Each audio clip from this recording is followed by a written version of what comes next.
நான் உனக்கு ஹெல்ப் பண்ண தான் வந்தேன். அதுல உனக்கு என்ன பிரச்சனை? நான் பண்ணதுல என்ன தப்பு இருக்கு? ஒருவேளை நீ இத பத்தி தாத்தா கிட்ட சொல்ல போறியா என்ன? போ, போய் சொல்லு. நான் உன்னை டார்ச்சர் பண்ணதா போய் சொல்லு என்று சௌந்தர்யா சந்துருவை பார்த்து குறும்புடன் புன்னகைத்தாள். சௌந்தர்யா சொன்னதை கேட்ட சந்துருவிற்கு கோபம் வந்தது. அவன் அவளை முறைத்து பார்த்தான். அப்போது விக்ரம் சந்துருவின் அருகே சென்றான்.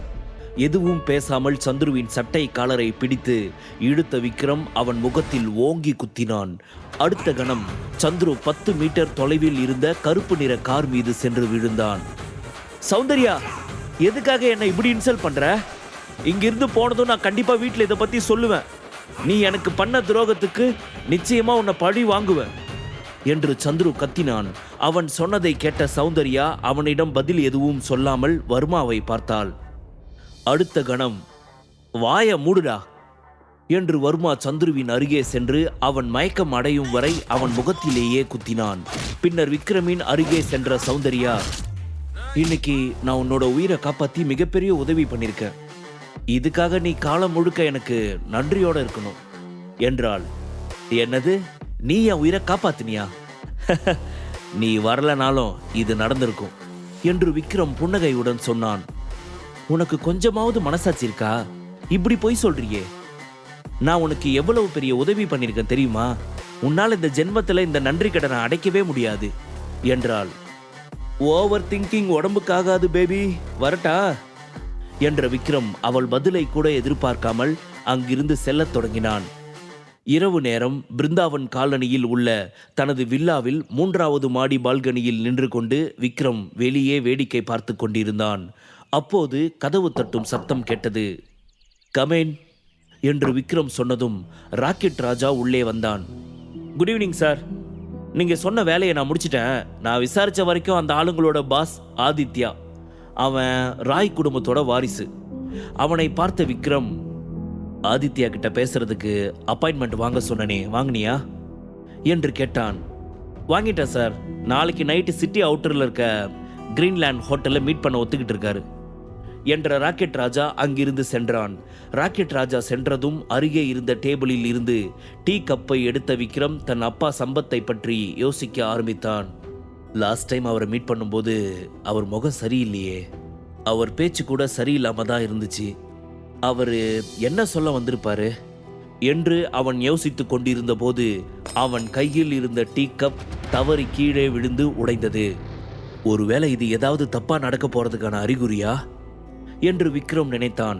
அதை நினைக்கும் போதே அவன் மனம் கலக்கமுற்றது. அதே சமயம் அஜந்தா ஹோட்டலில் கடைசி மாடியில் ஹோட்டல் ஓனரின் தனிப்பட்ட அறையில் இருந்த லாக்கரை ஒருவர் திறந்து கொண்டிருந்தார். அப்போது அவன் போன் அடித்தது. டிஸ்பிளேவில் வந்த பெயரை பார்த்ததும் அவன் உடனே அவன் போனை எடுத்தான். சார், அந்த கிழவன் எங்க தேடியும் கிடைக்கல என்று மறுமுனையில் இருந்து ஒருத்தர் சொன்னார். நீ லேட்டா போனா இன்னும் அந்த கிழவன் அங்கேயே இருப்பானா என்ன? ஒரு காயம்பட்ட கிழவனை கூட உங்களால கண்டுபிடிக்க முடியாதா? இங்க பாரு, நீ என்ன பண்ணுவேன்னு எனக்கு தெரியாது. ஆனா உடனே அந்த செல்வாவை கண்டுபிடிக்கணும். அவன் மட்டும் விக்ரம மீட் பண்ணிட்டான், நம்ம திட்டம் எல்லாம் நாசமாயிடும். அதனால எல்லாரும் 2 குரூப்பா பிரிஞ்சு விக்ரமையும் செல்வாவையும் ஒரே நேரத்தில் தேடுங்க என்று கட்டளை இட்டுவிட்டு போனை வைத்தவன் எதிரியே இருந்த பெண்ணை பார்த்து, இந்த ரூம் மேல ஒரு கண்ணை வை. யாராவது சந்தேகப்படுற மாதிரி இருந்தா உடனே அவங்கள காலி பண்ணிடு என்று சொல்லிவிட்டு அங்கிருந்து புறப்பட்டான். மறுநாள் காலை விடிந்ததும் எழுந்து குளித்து தயாரான விக்ரம் நேராக சிந்தாதிரி பேட்டைக்கு வந்தான். அங்கிருந்த மசூதிக்கு பின்னால் உள்ள தெருவிற்குள் சென்றவன் ஒரு பாழடைந்த வீட்டின் முன்பு வந்து நின்றான். பின்னர் யாராவது தன்னை கவனிக்கிறார்களா என்று சுற்றும் முற்றும் பார்த்தவன் யாரும் கவனிக்க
என்ன தாத்தா இது?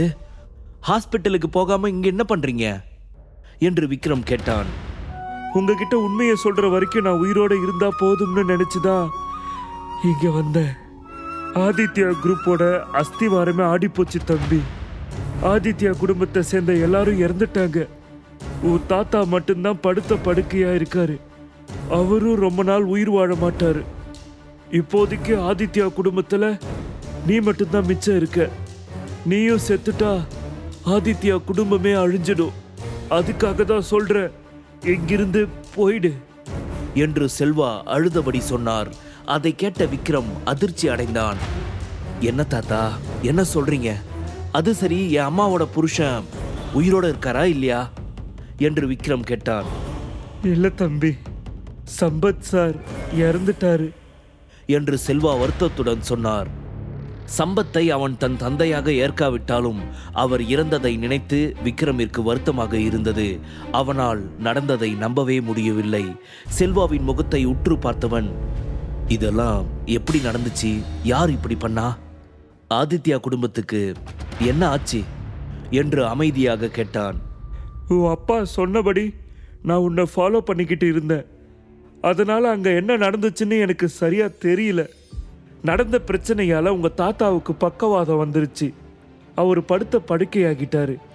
ஆனா ஓவர் நைட்ல ஆதித்யா குடும்பம், அவங்கள சேர்ந்த எல்லாருமே செத்து போயிட்டாங்க.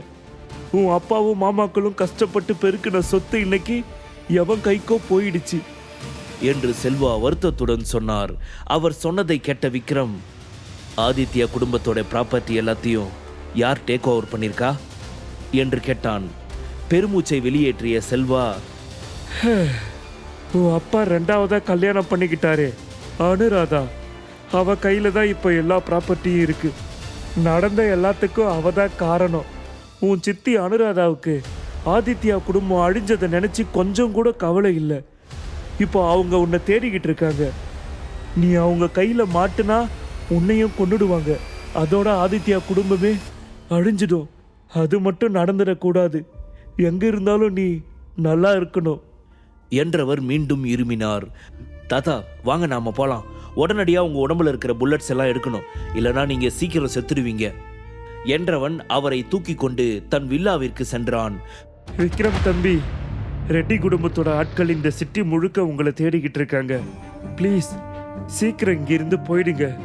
உங்ககிட்ட எவ்வளவு பணம் இருந்தாலும், நீங்க எவ்வளவு பெரிய ஆளா இருந்தாலும், இந்த சூழ்நிலையில உங்களால அவங்கள ஃபேஸ் பண்ண முடியாது என்று கவலையுடன் சொன்னார். நான் எங்கேயும் போறதா இல்லை தாத்தா. நான் அந்த ரெட்டி குடும்பத்தை ஃபேஸ் பண்ண ரெடியா இருக்கேன். அவங்க என்னதான் பண்றாங்கன்னு ஒரு கை பார்த்துருவோமே என்று விக்ரம் சொன்னான். அவன் சொன்னதை கேட்ட செல்வா அதிர்ச்சி அடைந்தார். முழு கதையையும் கேட்டு மகிழ பாக்கெட் FM ஆப்பை டவுன்லோட் செய்யுங்கள். லிங்க் டிஸ்கிரிப்ஷனில் கொடுக்கப்பட்டுள்ளது.